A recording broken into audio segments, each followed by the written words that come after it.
estamos começando o programa Sala de Visitas aqui pela TV Câmara de Florianópolis e vocês nos acompanham sempre pelos canais 61.4 na TV digital aberta, na nossa programação 24 horas e também no canal 16 da NET na TV por assinatura, compartilhado com a TVA, a TV da Assembleia Legislativa do Estado de Santa Catarina. O assunto do programa de hoje, vamos fazer uma reflexão sobre a consciência negra aqui no município de Florianópolis. E nesse primeiro bloco, recebendo o vereador Lino Pérez do PT. Obrigado pela sua presença mais uma vez aqui no nosso programa, vereador. E também a Carol Carvalho, ela que é mestre em História e que vai desenvolver um pouco mais dessa consciência negra, não somente no que está ligado aqui ao nosso município, mas também trazendo todo o trabalho e a reflexão que é feita no nosso país com relação à data do 20 de novembro. Carol, obrigado pela sua participação e faz para a gente um histórico, realmente para que as pessoas entendam por que novembro se traz muito esse mês da consciência negra e a partir de uma data que foi escolhida como a data do dia 20. Quando a gente vai pensar, né, o histórico e a importância do 20 de novembro, a gente tem que entender a conjuntura histórica da população negra no Brasil. E aí tem questões que são fundamentais para se pensar, né? E isso vem desde um autor que a gente utiliza muito, que é o Abdias do Nascimento, que ele traz no livro dele algumas estratégias, inclusive, de desaparecimento da população negra, né? Então, algo que está relacionado por exemplo, a democracia racial, em que entendia que negros, brancos e indígenas viviam em harmonia e isso resulta, inclusive, num racismo estrutural, né? E aí, nesse racismo estrutural, também resulta num desaparecimento, né? E é importante pensar também como o racismo ele opera no Brasil, né? Que é um racismo de marca, né? Então, ele vai envolver, né, o fenótipo, né, dessa pessoa negra, e por muito tempo esse fenótipo foi visto como algo ruim que deveria também desaparecer. Então, quando a gente traz a importância do 20 de novembro, é um momento de reflexão dessa conjuntura. Então, para a gente pensar que a população africana e afro-brasileira, no período de escravidão, por exemplo, teve muita violência, e que inclusive, e estratégias também de genocídio. Então hoje a gente vai lutar, e é algo até para refletir, para a nossa sobrevivência, né? Então quando a gente vai, por exemplo, a marcha, né, da consciência negra, uma das pautas era contra o genocídio da população negra. E esse genocídio ele vem, né, sendo articulado desde quando um projeto no Brasil, um projeto de branqueamento. Então, era um branqueamento tanto da raça como da cultura, né? E que esse branqueamento ele vai resultar, inclusive, no sistema educacional, né? Então, e que vem também um racismo epistêmico. Carol, mas por que a escolha do dia 20, especificamente? Sim, a escolha do dia 20 vem por conta do aniversário de morte de Zumbi dos Palmares e que, inclusive, antes era comemorado o 13 de maio, né? Só que o 13 de maio, ele vem na perspectiva de que é o dia em que a princesa Isabel assina a Carta de Alforria, né? E aí fica minimizado numa ação de uma mulher branca, né? E invisibiliza toda a resistência negra na conjuntura pelo fim da escravidão no Brasil, né? Então, Zumbi dos Palmares, juntamente com Dandara dos Palmares e outras pessoas, né, que a gente tem que pontuar também a presença da mulher, né, africana, mulher negra nesse processo, eles resistiram a todo momento, né, para que acabasse com a escravidão no Brasil. Então, o dia 20 de novembro é um dia de reflexão, né, como eu venho falando, e Zumbi dos Palmares ele é assassinado, né, nesse dia, e ele é a nossa figura de resistência, né? Então é o que eu falo para os meus alunos, né? Por que foi importante nós estudarmos o 20 de novembro e nós realizarmos ações dentro da unidade relacionado a isso? Porque é um momento de reflexão, né? Um momento em que a população não deve ser invisibilizada, né? Ou que haja, né, um racismo epistêmico, como eu vinha falando, e que seja um momento de romper, de pensar, né, de outras maneiras de ver a história da população negra no Brasil, né, e em Florianópolis. Vereador, o senhor também é professor, né, e o senhor é um lutador aqui dentro da Câmara entre as suas bandeiras do seu mandato. O senhor sempre lutou por essa situação do racismo, da classe negra, outros fatores relacionados sempre às minorias, né? Como é que o senhor vê essa, como ela disse também, a troca da data do 13 de maio para 20 de novembro, e como é que o senhor absorve, em termos de importância, o mês de novembro para se tratar da consciência negra? Então, a pauta da negritude, que a gente chama assim, nosso mandato continua um trabalho que vinha sendo feito pelo Márcio de Souza. Isso é importante. Dentro de uma pauta maior, que é do movimento negro, que eu faço parte. Na época que fundou aqui o Núcleo de Estudos Negros, também veio depois o Movimento Negro Unificado, que era mais antigo, mas aqui ele se inseriu logo depois. Então, esses dois, depois tem o negro também, né? Tem várias expressões. E que vamos dizer, se realizou num mandato parlamentar do Márcio de Souza. É importante colocar isso. Então, nosso mandato ele continua, amplia alguns pontos, enfim. A minha formação é na parte urbana, então o aspecto territorial, que aqui, no caso, a Zé vai falar daqui a pouco, o aspecto espacial disso, né, que é uma segregação espacial que os negros estão submetidos nas periferias invisíveis da cidade. Então, a nossa pauta também vai nessa direção. E ampliando outras pautas, com a questão da mulher, a juventude, nós promovemos vários debates sobre a questão da saúde da mulher também, a violência obstétrica, enfim, todos os aspectos que são escondidos. Essa é a questão institucional. A questão da saúde é bem clara, bem evidente, né? A mulher negra, às vezes os médicos não tocam. Como é que é isso? Essa relação que é um problema. E hoje nós estamos discutindo com o secretário de saúde, enfim, as organizações, para fazer um tratamento humanizado e profundo de formação dos médicos e enfermeiros, que tem enfermeiros negros e médicos negros hoje, não só por causa das cotas, já vem antes. Bem, então eu quero colocar que o 20 de novembro, ele não é reflexão, ele é uma reflexão para a luta. Não sei se entenderam, não é só debater, claro, por você abrir. Quando diz, muito bem a Carol, a questão do genocídio epistêmico, é que se tira do universo da reflexão eurocêntrica, nós somos dominados por isso, a presença do negro. O negro não é só futebol e samba, né? Ele é intelectual, ele tem uma produção. Outra questão importante, o quilombo de Zumbi, os Palmares, na época foi um grande centro de produção. E que os carvocados, inclusive, respeitavam, porque eles eram auto-organizados. Mas aparece só o negro submetido, escravizado, silencioso, sem palavra. Né? Embora eles produziam essa nação, toda a produção material. Eu sou da área de arquitetura, toda a arquitetura barroca, como o Aleijadinho, negro, certo? Que produziu a melhor arquitetura a nível mundial, né? Eles foram as mãos, os braços negros. Mas também tem os quilombos que mostram o negro como sujeito da sua história. E não submete. E no Brasil está espalhado de quilombos, a história não conta isso, entendeu? Porque como centro de referência de produção do conhecimento e de produção autônoma. Que é o caso aqui, a conta varia, viu? Isso pode chegar a mais de 80, não sei, a conta varia em termos de quilombo aqui em Santa Catarina. Como? Quilombo aqui em Santa Catarina? Sim, temos o quilombo Vidal Martins aqui dentro da ilha, no Rio Vermelho. Nós estamos na luta de demarcação das terras. Tenho aqui, inclusive, olha só, a produção de São Roque, do IFAM. Vou aproveitar para a gente mostrar o que o senhor fala aqui. A produção São Roque é a comunidade que está lá na Praia Grande, lá sabe Itaimbezinho lá em cima, tem aquele desfiladeiro. A comunidade está lá dentro, São Roque. E hoje, agora eles estão pela justiça, eles foram exilados da sua própria terra. Tem uma área turística, ele não deixa de produzir feijão e etc. Que absurdo isso. Bom, no caso também em Verados Negros, que está lá em Campos Novos. Todas essas lutas que elabora hoje estão na luta de demarcação das suas terras. Então, hoje tem mais de 20, pelo menos, está nesse processo. Mas o catarinense não conhece dentro das escolas. Por isso que aí vem com o Márcio Souza, é a lei 10.639, para ir colocar nos currículos das escolas, e começou em Itajaí, foi uma grande vitória, no Brasil inteiro. Nós estamos lutando no campo da educação.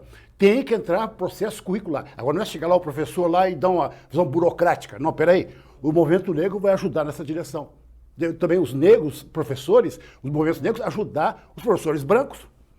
Então a formação dos professores tem que ser repensada. Assim como na arquitetura, mesma coisa. Eu sempre brinco isso aí, mas, por exemplo, o trabalhador, eu sempre gosto desse exemplo, assim, é fantástico esse exemplo. Que a beira-mar, pega o espigão lá no Camboriú, 60 andares, é o maior prédio da América Latina. Quem construiu aquilo? São os trabalhadores. Depois que terminou aquela obra-prima dele, ele é expulso, ele sai fora.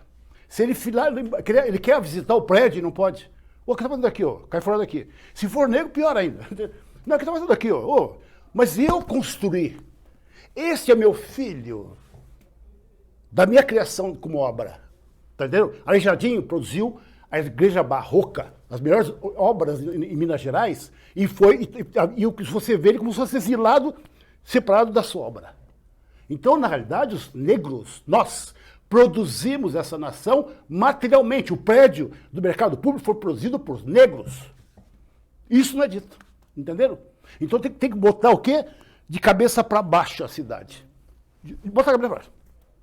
Como trabalhadores em geral, porque o capital esconde a produção, os trabalhadores que produzem a riqueza. São eles que criam. Meu pai, ferroviário, ele produziu máquinas, cortava as máquinas com solda e cortava, produziu máquinas, montava a máquina inteira. O engenheiro mecânico ia lá, pô, como é que sou, guri? Vai perguntar para mim. Eu tenho saber. E isso está sendo alienado, o trabalhador. Entendeu? Então, nesse tipo, estou colocando o negro como protagonista de sua história. Carol, eu não sei se é uma observação só minha ou de muitas pessoas. A gente vê muito a história do povo negro contada pelo branco. Aham. A gente tem essa visão, pelo menos eu consegui constatar isso, que às vezes o cara vai procurar um livro para saber ou se inteirar mais sobre a própria história do negro no Brasil, de uma forma geral, em Florianópolis, em Santa Catarina, e a gente vê isso através de um olhar dos brancos, dos escritores brancos. Acho que, não sei se tu também nota que isso às vezes é complicado, porque a gente, de repente, quer saber um pouco da história de quem vivenciou aquilo, e quem pode realmente contar a história de uma forma mais autoral da coisa. Não sei como é que tu vê isso assim. Sim. Na verdade, quando a gente pensa na historiografia brasileira, né, que é a escrita da história brasileira, no curso de história, né, a gente vai lá e estuda teoria, enfim, daí tem a parte da historiografia, que é a parte que tem um concurso, né, do Dom Pedro II, e nesse concurso ele diz, né, vamos escrever a história do Brasil. E o vencedor, né, da escrita dessa história do Brasil, ele invisibiliza, né, a presença, né, na verdade ele coloca que existe a presença negra e indígena, mas ela, né, mas diz que há muito mais brancos, né, e isso vai perpassando, né, dizendo, não, a história que é legítima, a história do Brasil, ela é escrita por brancos e ela é composta por brancos. Né? E aí isso vai, né, ao longo dos anos, e perpassa, né, inclusive, o que as pessoas, né, qual é a história do Brasil, ela é essa, e é uma história que, inclusive, vai remeter, como eu falei antes, numa democracia racial. Então, quando tem o período da escravidão, né, quando o fim da escravidão no Brasil, as três raças começaram a ter que conviver, né? Então, eles queriam, inclusive, dizer que não existia racismo no Brasil. Com esse concurso, né? Não existe. Eles vivem em harmonia e está tudo bem. Só que esse viver em harmonia logo invisibilizava e dizia que não existe racismo. Só que hoje em dia a gente tem que lidar com esse racismo que é estrutural, que é naturalizado. Né? Então, é difícil conversar com uma pessoa, talvez que não tenha tido reflexões sobre né, a existência do racismo, ela vai dizer, não, está tudo bem. A gente vive em harmonia, está tudo bem. Né? Então é um racismo de fato estrutural e que é uma estratégia, né, de desaparecimento, inclusive esse de dizer que os negros não têm história, os negros não estão presentes na construção da cidade. Né? E aí quando eles dizem isso, vem produções que são produções de pessoas brancas, né, que acabam confirmando e acabam cometendo um racismo epistêmico. Né, dizendo que existe essa população negra, mas aí começa a tratar essa população negra de uma maneira estereotipada.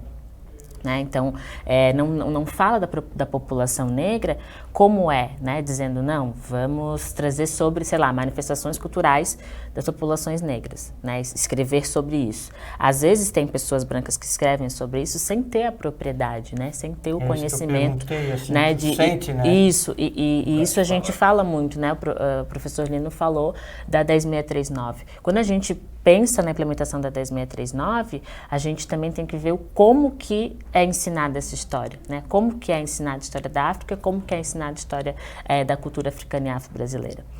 E aí isso é um processo que é difícil, né? Porque quando a gente vai fazer análises, por exemplo, na universidade ou na escola, a gente vê que ainda estão reproduzindo muitas coisas problemáticas. Quando você dá aula, alunos brancos, alunos negros, como é que é essa recepção desse conteúdo? Como é que é o tratamento? Tu nota que as coisas... Como é que é o desenvolver de uma aula quando você toca nesse assunto? Assim? Sim. Eu produzo as minhas aulas partindo das legislações, né? Então, a gente tem, né, a 10639, tem uma outra lei do município de Florianópolis, que é de 94. Essas duas leis, elas, né, garantem o ensino da cultura africana e afro-brasileira. E aí, tendo essas leis, surge também uma matriz, né, uma matriz curricular para a educação das relações étnico-raciais, que é de 2016. Essa matriz é onde eu me baseio para pensar as aulas de história, né? Então, eu vejo que... E lá tem bastante ideias, tem bastante conteúdos e bastante estratégias para lidar com o assunto de uma maneira que tenha um outro tipo de recepção, né? Que os adolescentes, porque eu dou aula do 6º ao 9º ano, eles recebem isso de uma outra maneira. Né, fizemos atividades em novembro, que teve inclusive a presença da professora Zânia, e aí a recepção foi muito legal, né, porque eles começaram a observar a importância, né, do movimento negro, por exemplo, em Florianópolis. Né, a importância de dizer, olha, o movimento negro ele vem falando, não queremos um racismo epistêmico, não queremos um racismo estrutural, queremos, né, alterar essa perspectiva de pensar a história da população negra em Florianópolis. Então, a recepção deles foi diferente e eu acredito que tenha sido diferente porque eu faço um trabalho desde fevereiro.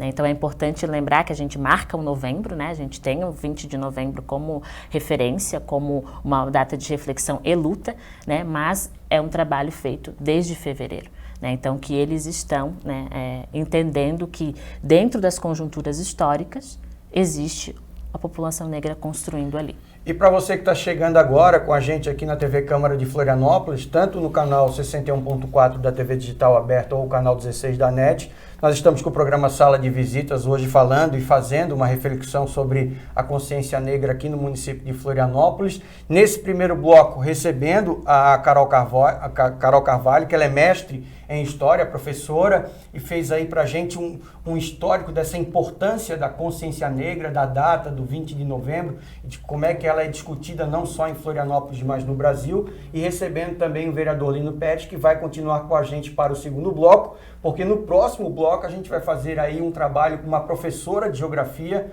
Vamos falar sobre Florianópolis, como é que está dividido, como é que está a situação dos negros em Florianópolis. Vamos tratar sobre esse assunto, vamos continuar falando sobre a consciência negra e quero desde já agradecer a sua presença no nosso programa, dizer que para a gente é muito importante tratar desse tema e ter um espaço um pouco maior para que vocês possam também usar a nossa casa, o Poder Legislativo, quando vocês precisarem, para divulgar um pouco mais sobre essas ações. Sim, obrigada. Eu, na verdade, né, queria agradecer também, né, o convite e pontuar, assim, de fato, a importância da luta e que as pessoas estejam cientes e a nossa luta também é travada na rua, né? Então, quando tem uma marcha, quando tem alguma coisa, comparecer. Né, porque a gente tem que ter o nosso lugar, né, e dentro do nosso lugar pensar numa luta antirracista, né, e aí agora inclusive convido, né, as pessoas e é uma luta que é constante, né, então quando tiver alguma pauta, né, atualmente a gente tem a pauta do colégio, né, da escola Lauro Miller, né, então das pessoas refletirem o que significa fechar a escola Lauro Miller, né? E o que significa outras ações e outras estratégias de genocídio. Então é muito triste a gente ter que lutar para que não nos matem, né? Então, por favor, né, que as pessoas que abracem, que estejam na luta e que dentro do seu espaço pense de ser uma pessoa antirracista. E quando a gente fala também do Colégio Lauro Miller, para quem não sabe, é um colégio aqui no centro de Florianópolis, um colégio muito antigo. Eu fui aluno do Colégio Lauro Miller e antes de migrar para o Instituto Estadual de Educação, aprendi muito naquele colégio e a gente está com essa batalha. Então, quando a Carol fala, é porque, além de ser um colégio que abraça muito o povo negro, porque a gente via muito, eu até estender um pouquinho mais esse primeiro bloco, porque a gente via muito que os alunos a maioria dos alunos que não conseguiam vaga no Instituto Estadual de Educação acabavam migrando para o Lauro Miller. Mas nem por isso a educação do Lauro Miller era pior ou melhor do que estava acontecendo no Colégio Instituto Estadual de Educação. Eu fui um dos alunos que eu não consegui vaga e migrei para lá e não me arrependo até hoje de ter passado por lá. Então, como você falou, essa causa é uma causa justa e a gente vai continuar brigando para que o colégio passe por uma reforma que não seja fechado. Vereador, o senhor continua com a gente, porque no segundo bloco a gente vai falar desse parâmetro mais geográfico e você que está acompanhando a gente rapidinho, é um intervalo e a gente já volta com o programa Sala de Visitas aqui pela TV Câmara. É rapidinho.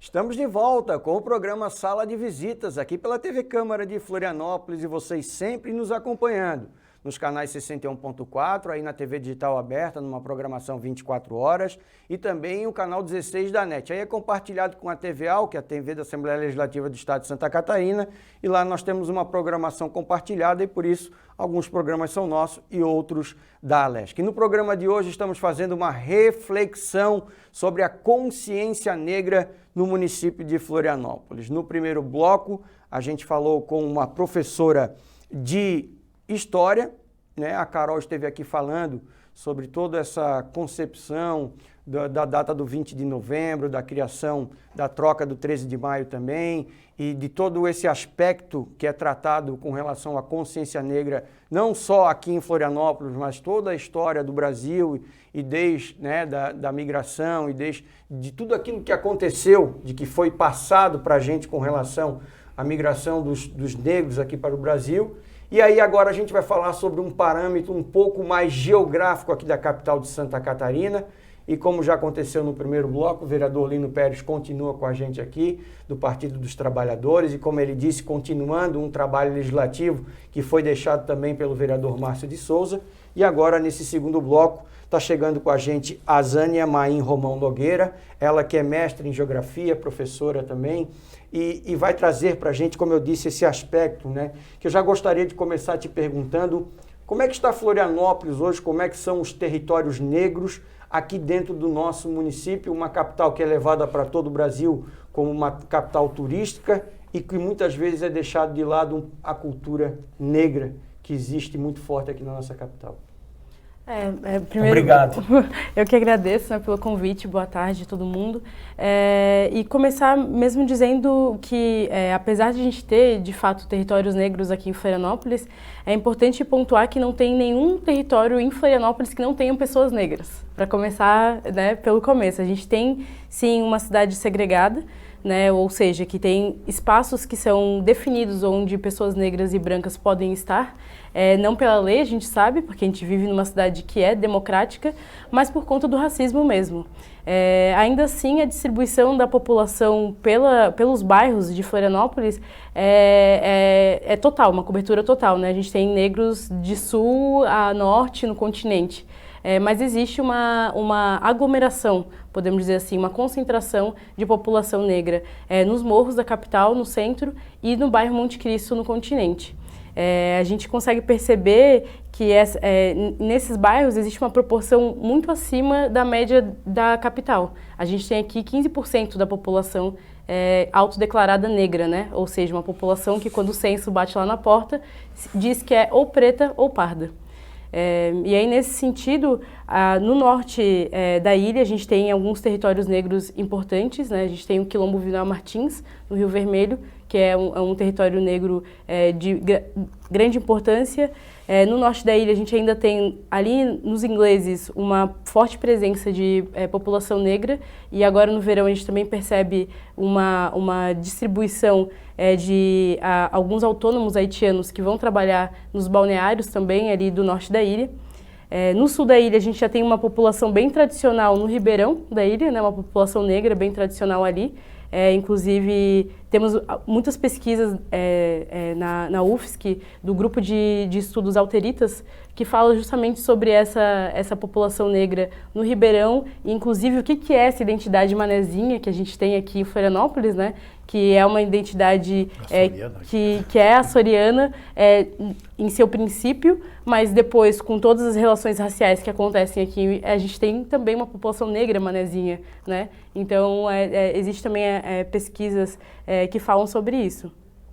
E deixa eu te fazer uma pergunta. Claro. Você falou da imigração de haitianos que tem vindo muito para Florianópolis, a gente tem notado muito. E eu reparei muito também que durante o verão eles ficam no norte da ilha, mas eles migraram durante o inverno para a região do Monte Cristo, para a área do Monte Cristo, que é, de repente, uma área que eles se identificaram mais, assim, tu nota que tenha sido isso? Ou foram mais recebidos, melhor recebidos? Ou como é que tu vê isso, assim? A gente tem que pensar sempre que os territórios negros, eles se constituem a partir de dois movimentos, né? O primeiro, que é de resistência. Então, esses grupos, eles se aproximam justamente porque o restante da sociedade é racista com eles, né? Então, existe apesar de a gente ser uma cidade turística e receptiva, existe um determinado estrangeiro que é bem recebido pela nossa cidade, infelizmente. E os estrangeiros haitianos não se sentiram recebidos, acolhidos dessa maneira. Se sentiram intrusos. Intrusos, né? Porque foram tratados enquanto intrusos, né? E que a gente sabe que eu que sou da geografia, que gosto bastante de dados estatísticos, né? A gente tem muitas pesquisas que apontam o número de estrangeiros que chegam no Brasil, independente da nacionalidade, não são maiores do que 2% da população brasileira. Portanto, todos esses discursos de que vem para cá para tirar o nosso emprego, local de moradia, é falso, né? Porque 2% a gente sabe que não impacta na população, na estrutura do nosso país da maneira que muitas pessoas dizem. Mas ainda assim, essas pessoas sofrem violências e têm que se organizar. Então, essa tentativa de se aproximar de territórios negros é justamente por isso, né? De esperar de que talvez nesses lugares tenha uma recepção um pouco mais humana, de fato, né? Vereador, eu sou suspeito em falar porque desde a minha criação de pequeno eu sempre fui muito ligado à cultura negra. O meu melhor amigo é um negro e eu sempre fui, nos meus amigos, sou chamado de um branco negro, porque eu adoro o samba, eu adoro o pagode, eu adoro as comunidades de periferia. Eu sou uma pessoa que eu posso dizer que eu convivo e sei das dificuldades que o povo negro passa aqui em Florianópolis. Então, eu sei que o senhor tem batalhado muito, inclusive até com algumas situações que vêm ocorrendo, como aconteceu no caso no maciço do Morro da Cruz, ali que a gente estava conversando, do pessoal da Marielle, ali, como é que se chamou ali, que eles denominaram grupo, Ocupação? Não? Ocupação Marielle, e outras ocupações que foram acontecendo, e que o povo negro, a raça negra é muito intensa nessa briga, né? Eles acabam não tendo o espaço necessário, ou o espaço que seria adequado para que eles pudessem se desenvolver melhor aqui na capital, né? O senhor vê isso também? Como é que o senhor vê isso? Sim, de modo geral, tem o maciço do Morro da Cruz, que, foram as populações que foram alforriadas, que vão subindo o morro, quer dizer, pulam, né, o Rio da Bulha e vão subindo, né? Nos anos do século passado, no século XIX, século XX, o Mocotó também, né? Muitos construíram a ponte de Luz. Todos os processos de saneamento foram feitos pelos negros, né? Depois foram subindo o Morro da Cruz. Não é por acaso que essa zona oeste aqui, essa zona leste da cidade, é a parte mais negra, que nós constatamos na pesquisa que nós fizemos no Infosol da universidade, que é a parte mais proprietários. Tem baixo nível de aluguel. Agora, se você vai para o outro lado, que são os mais recentes, que é a Serrinha, lado oeste, metade é aluguel. Chegaram mais recentemente. Então, a população mais antiga, negra, que está lá de cá, são mais proprietários. São donos. Porque são os antigos que chegaram ali. Eles ficaram ali. também a própria Zânia já constatou isso, o Monte Cristo também é outra grande concentração de população negra, né? O Monte Cristo, com 35 mil pessoas, 9 comunidades, né? Então, isso já veio da época da construção dos prédios da Angela Min? Foi sim, aquela migração? Antes já vinha. Tinha o conjunto Panorama, que ficou um terço, né? Que lá você vê aqueles blocos ali, né? Isso, Figueiredo, 40 anos de Novembrado, Figueiredo. Depois, aquela ocupação no entorno, que eu acompanhei com meus alunos, aquilo ali tudo era população que vinha do oeste do estado, ou população que saiu da ilha. Por as obras, grandes obras de estrutura, eles foram expulsos para fora. Então, uma parte seria a população negra. Que ficou naquela região. Que é a maior concentração. Que é o Monte Cristo, Vila... são 9, né?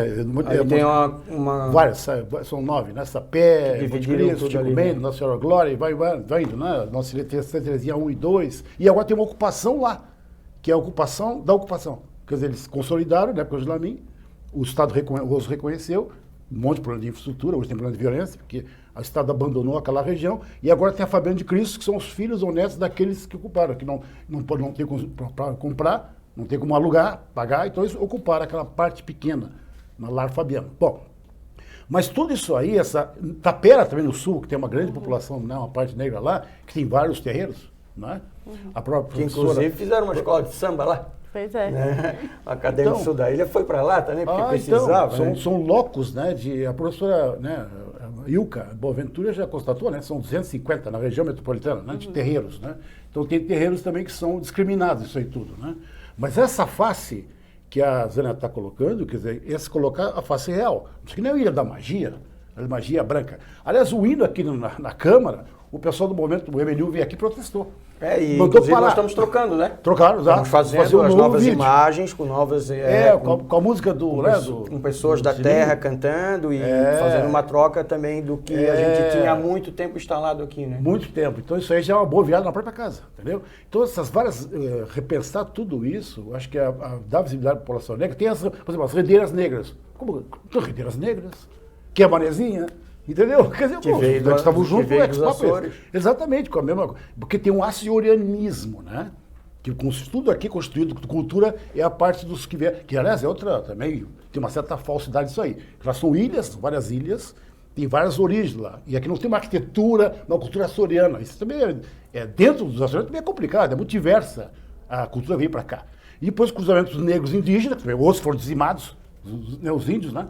Que a cultura 10.639 é a cultura africana e indígena. Também que isso aqui é outros povos que foram dizimados daqui. Então tudo isso, essa diversidade que é Florianópolis, não é mostrado na mídia. Entendeu? Só o corpo da mulher, o surfista, que papo é esse? Entendeu? Isso foi vendido para o mundo. Então o que vem para cá, bom, onde é que está isso? Pô, que ilha da magia é essa? Quando chega aqui, tem outra realidade, entendeu? Tem a realidade real, é tudo isso, é a diversidade. Não é só no carnaval, né? Carnaval desce os negros. Não, os negros estão todo o tempo na cidade, convivendo com os brancos também. Então essa diversidade que é fundamental, geográfica, que é fundamental colocar. Nesse sentido, eu acho que é bem importante dizer que não há como contar a história de Florianópolis sem contar a história da população negra, né? A gente está aqui falando, não querendo tratar a população negra como um acessório ou um apêndice à história de Florianópolis, né? E sim dizer que não tem nem como separar a história dos negros daqui sem contar a história da cidade inteira, como não tem como contar a história da cidade inteira sem contar a história dos negros daqui, né? A gente não está querendo reivindicar um lugar separado na história, mas sim que a gente... Vocês não estão querendo dizer que vocês foram melhor porque vocês construíram, vocês estão querendo ter o espaço de vocês que é verdadeiro pelo fato que vocês construíram. Com certeza. Né? A gente quer garantir que a gente vive numa cidade em que todos os cidadãos são considerados cidadãos, né? E não apenas alguns, não apenas uma região ou um território, né? E também acho importante dizer que eu estava falando que os territórios negros, eles nascem dessa resistência, mas também porque são um lugar de acolhimento, né? Os territórios negros aqui em Florianópolis, nenhum deles é exclusivamente negro, né? Porque se você vai lá no Monte Cristo, que é um território negro, ele não é só negro. Não, claro. O vereador Lino apontou que tem uma grande população do oeste, uma grande população do campo que mora lá também. Toma chimarrão, A gente tem mais recentemente uma vinda de muitos brasileiros do Paraná e do Rio Grande do Sul, aqui para Florianópolis também, que também estão morando nesses territórios, né? Então a nossa ideia, que a Carol falou tão bem, né, de resistência histórica, né? Quando a gente fala de Zumbi dos Palmares, a gente lembra do Quilombo dos Palmares, que resistiu à escravidão por 100 anos nesse Brasil e não era um território exclusivamente negro também. Acolhia, então, nossa estratégia de luta enquanto movimento negro desde 1500 sempre foi em aglomerar. A gente nunca quis um país só pra gente, nunca quis criar algo isolado. O que a gente quer é que as pessoas consigam viver bem, consigam viver com dignidade, e é isso por isso que a gente acaba demarcando os territórios negros, porque infelizmente ainda são lugares em que as políticas públicas não chegam. Quando chegam, chegam de forma que não possibilitam que esses lugares mostrem as suas formas de se organizar, né? Porque a gente tem que perceber isso, né? A maneira que eu cuido da minha casa é diferente que você cuida da sua, né? Então, de permitir que exista autonomia para esses lugares conseguirem, de fato, se manterem, serem autônomos, e aí a gente conseguir, enquanto cidade, pensar em alternativas para todo mundo, porque a gente tem muitos problemas que são de todos, florianopolitanos, né? E a gente pode solucionar eles juntos também. Com relação à consciência negra, esse trabalho que é realizado com relação à consciência negra, é muito mais fácil você tratar e fazer projetos nessas comunidades que são geograficamente com uma grande quantidade do povo negro, ou eles ainda têm algum receio, alguma... Como é que funciona isso assim? Tu nota que tem diferença? Por exemplo, tu vai fazer um evento no centro de Florianópolis ou tu vai fazer um evento com relação à consciência negra dentro do Monte Cristo? Tu nota a diferença? Como é que tu vê isso assim? Então, agora no sábado a gente teve a Marcha da Consciência Negra, né? E do processo de construção dessa marcha, a gente visitou vários lugares para construir mesmo a marcha com as pessoas. E alguns deles foram territórios negros, assim. A gente acabou não indo até o Monte Cristo.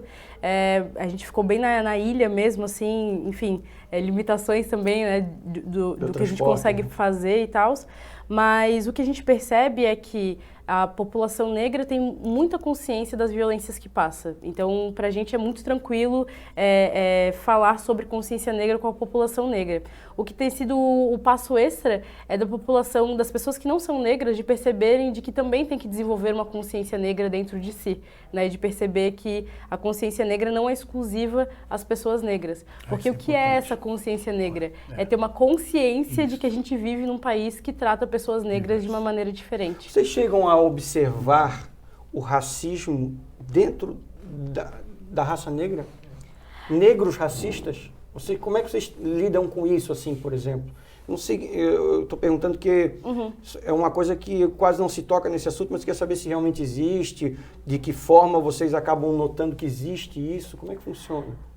A gente tem que lembrar, como a Carol falou, o que é esse tal de racismo institucional, né? Quer dizer que todos nós, independente do que somos, a gente é ensinado a ser racista.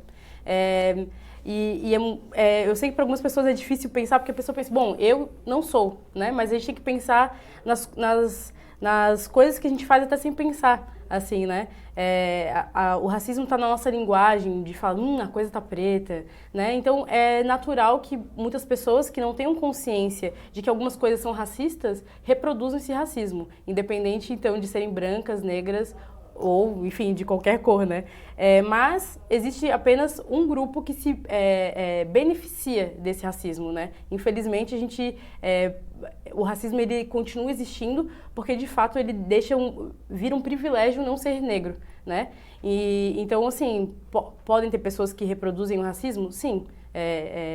Pessoas negras, né? Sim, mas é muito mais fácil a gente lidar com essa questão, porque vira uma questão de, olha, por que você está reproduzindo essa violência contra você mesmo, do que, de fato, ser o maior problema do movimento negro, entende? Eu acho que o nosso maior problema, de fato, ainda continua sendo que o racismo está presente nas políticas públicas, que o racismo está presente na maneira em que a nossa cidade está se organizando, do que se tiver uma parte da população negra que ainda não enxergue as amarras mesmo do racismo na nossa sociedade. Pode falar, Bruno. Eu quero dizer o seguinte, que o processo de branqueamento, né, que falou, Rui Barbosa teve esse projeto, né? Enfim, a Carol já explicou isso anteriormente. Isso teve efeitos profundos no setor negro. A minha família, por exemplo, as mulheres alisavam uma coisa bem mais fácil de entender, alisavam o cabelo, se escondia, né?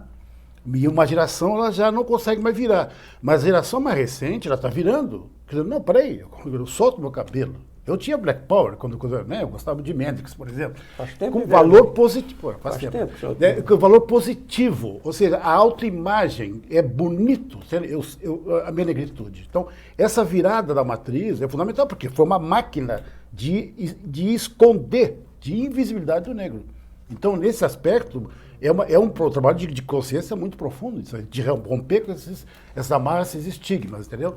Agora, quer dizer que agora aqui na Fundação Palmares entrou lá um negro lá que, pelo amor de Deus, não, quer dizer, ali deu uma campanha nacional, porque o cara, ele é a própria negação de si mesmo, né? E diz que não existe racismo no Brasil. Então, tem os setores minoritários, mas tem, infelizmente, que são produtos da dominação. Entendeu? De décadas, entendeu? Quase séculos, né? Secular. Mas e cada vez menos esse pessoal está diminuindo, quer dizer, está aumentando. Hoje, por exemplo, na época, faz 30, 40 anos atrás, o movimento negro tinha domínio dos homens, né? Porque deve ter o machismo, né? Também. Mas quando vem aumentando, as mulheres vêm subindo. Hoje, há 3 anos atrás, as mulheres eram a marcha das mulheres negras. Engraçado, agora foi a juventude que tomou. Eu tenho notado isso, que a maioria dos movimentos e das ações que são feitas são lideradas por mulheres. Sim. A gente tem notado isso muito, que elas estão tomando essa iniciativa de uma luta interna. Que quando tu passa em algum movimento, geralmente a gente tem visto isso. Eu passei agora essa semana no... Tudo bem que falava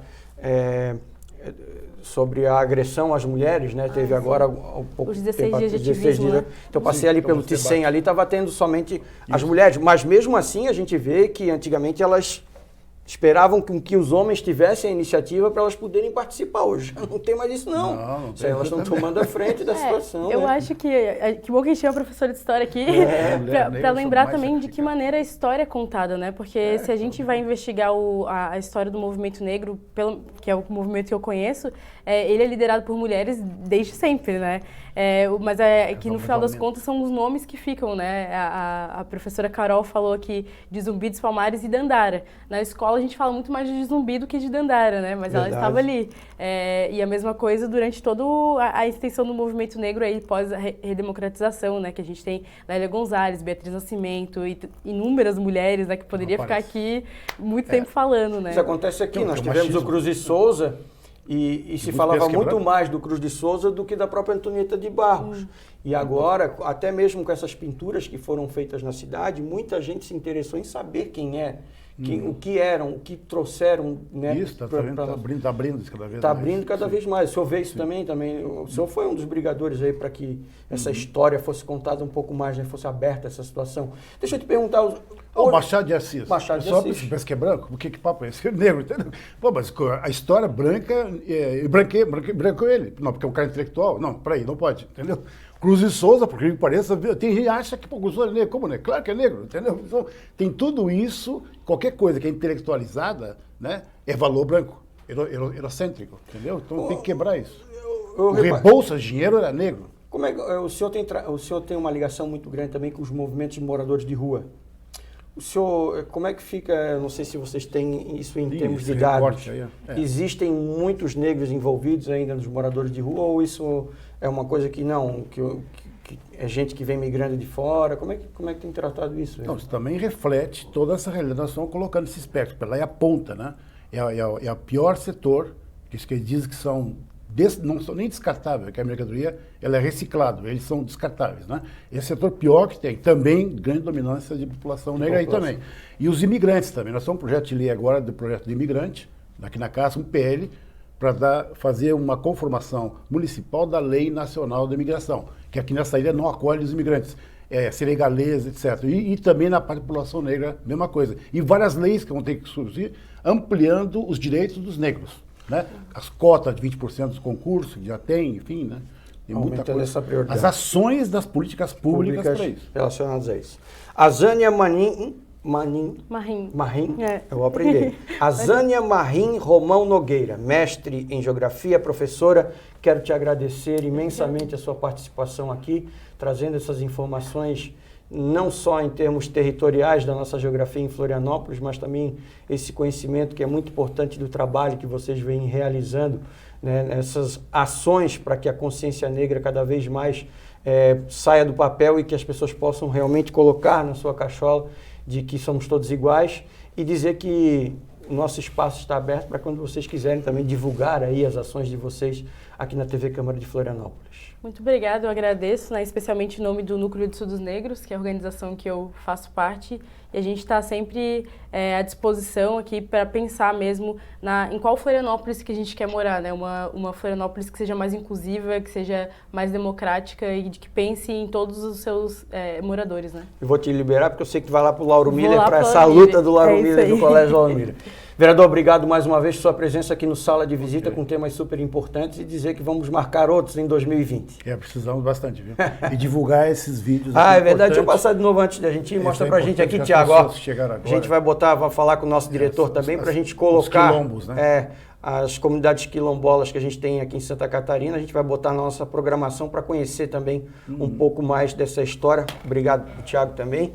E o Elson Júnior aí, que estão os cinegrafistas aí com a gente. Obrigado para você que está em casa também, que ficou na nossa audiência aqui na TV Câmara de Florianópolis, porque nós estamos finalizando o programa Sala de Visitas de hoje, trazendo um assunto super importante, uma reflexão da consciência negra, que não ficou só em Florianópolis, mas ficou em todo o Brasil. Nós tivemos a Carol, agora nós tivemos a Zânia, nesses 2 blocos que a gente trouxe esse tema muito importante, que se debateu bastante no mês de novembro, mas que agora também em dezembro a gente vai continuar falando sobre muitas ações que são realizadas aqui na capital de Santa Catarina. E para você continuar assistindo a gente, você sabe que vocês têm os canais aí, 61.4 na TV digital aberta, nossa programação 24 horas, e o canal 16 da NET na TV por assinatura compartilhado com a TVAL. Além disso, a gente tem todos os nossos conteúdos através das redes sociais e também no YouTube, que a gente tem lá nossas transmissões ao vivo. E se você quiser saber mais sobre o que acontece com os 23 vereadores aqui do Poder Legislativo de Santa Catarina, você pode acessar o nosso site. Anote aí, www.cmf.sc.gov.br. Mais uma vez, obrigado pela audiência de todos, fiquem com Deus e até o próximo programa.